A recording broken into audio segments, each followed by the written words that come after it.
आपका स्वागत है मेरे चैनल प्रकाश एएलपी पर।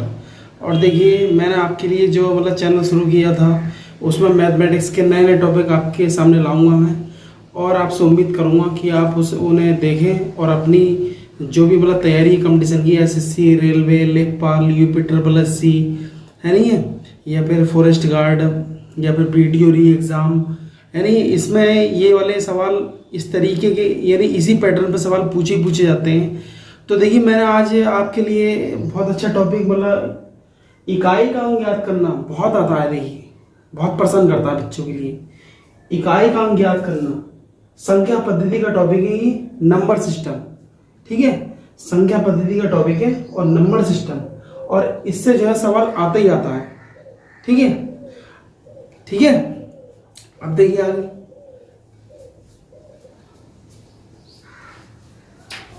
अब देखिए इकाई के अंक में क्या है। ये सवाल है आपका, पहला सवाल कि 16 गुणा 16 गुणा 36 का इकाई अंक बताइए। आपको इकाई का अंक बताना है इसमें। तो आपको देखिए कुछ नहीं करना है, देखिए बहुत शॉर्ट ट्रिक से बताऊंगा। केवल आपको इकाई पर ध्यान रखना है। किस पर ध्यान रखना है? इकाई पर। केवल इकाई पर ध्यान रखना है और किसी के भी बारे में सोचना नहीं है। केवल इकाई को देखिए। तो देखिए, इसकी इकाई है 6 और इसकी इकाई है 6 और इसकी इकाई भी 6। ठीक है, अब जब इन दोनों की मल्टीप्लाई करेंगे, यानी इन दोनों की गुणा करेंगे, तो 6 छंग कितना होगा? 6 छंग 36। ठीक है, तो 36 में इकाई कितनी आ गई? 6 आ गई ना। और ये वाली इकाई भी कितनी है? 6। ठीक है, तो इसकी इकाई 6 और इसकी इकाई 6, फिर से मल्टीप्लाई करते हैं तो 6 छंग 36, यानी इसकी इकाई का अंक क्या रहेगा?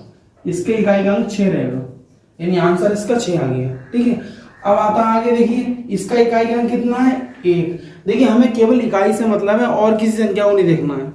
अब देखिए ना, इसका इकाई का अंक 1 है प्लस, अब देखो इसका इकाई का अंक देखिए और इसका इकाई का अंक देखिए। तो इसका 7 है, इसका 2 है, तो 7 दूनी 14। तो 14 के कितने होंगे? 4 ही तो आएगा। अरे 14 की इकाई कितनी होती है? 4 होती है। अब इन दोनों को ऐड कर दो तो कितना हो गया? 5। ये आपका आंसर आ गया। ठीक है, आया समझ में?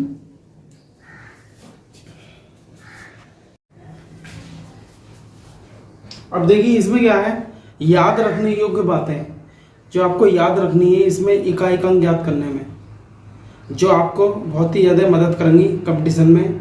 और देखिए, समय सीमित होता है।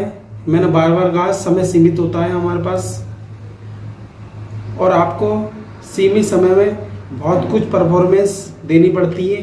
तो इसलिए जो है समय कम है, वर्क ज़्यादा है, इसलिए ट्रिक का यूज़ करेंगे।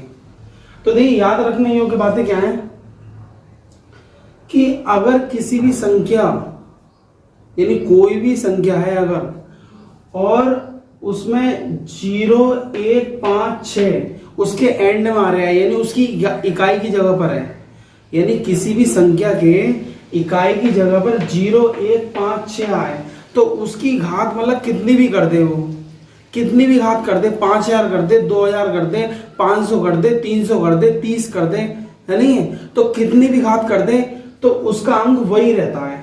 लेकिन इन चारों के लिए है, इन चारों के लिए किसी भी संख्या में इकाई होने पर किसी भी घात पर अंक वही रहेगा। यानी अगर कोई भी संख्या इन संख्याओं पर एंड हो रही है तो उसका इकाई का अंक यही रहता है, 0, 1, 5, 6 में।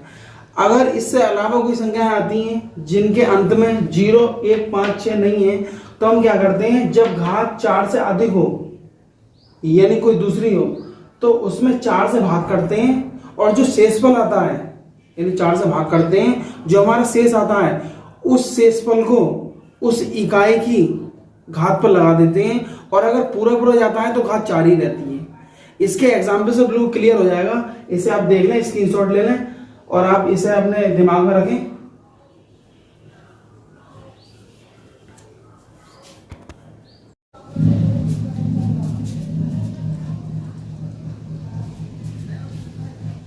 देखिए इसमें क्या है, इकाई के अंक में देखिए, ये कोई संख्या है 1570, 1 है 570 है ये, और इसकी घात है 67, और इसका इकाई का अंक पूछेगा एग्जाम में। तो देखिए वैसे अगर हम 1570 की मतलब 67 बार 67 बार अगर मल्टीप्लाई करेंगे तो बहुत टाइम लग जाएगा, बहुत ही ज्यादा टाइम लग जाएगा।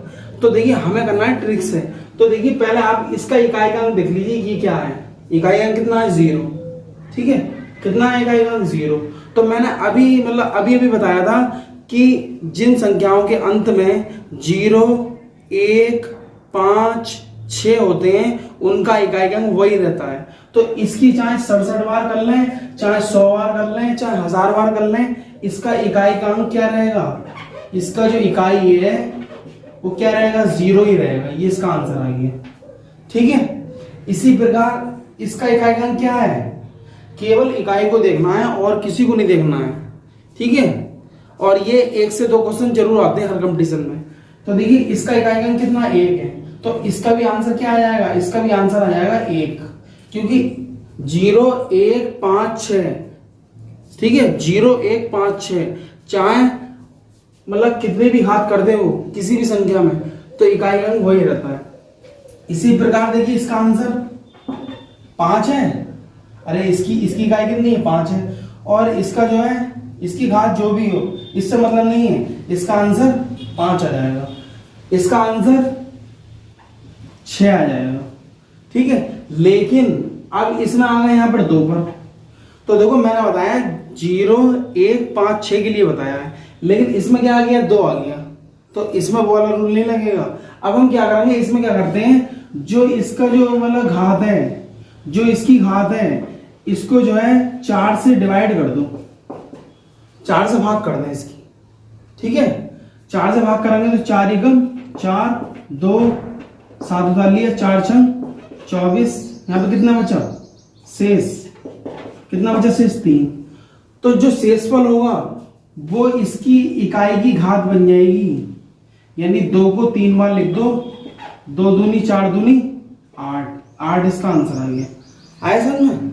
इसी प्रकार ये वाला सवाल है, देखिए इसमें 7 आ गया, तो देखो 7 का जो घात है 4, इसका भाग करो 4 से, और इसका जो घात है 81, इसका भाग करो 4 से, ठीक है। इसका भाग तो पूरा चला जाएगा, 4 दूनी 40, और इसका 4 दूनी 8, यहाँ 0 लग गया है, 1 आ गया।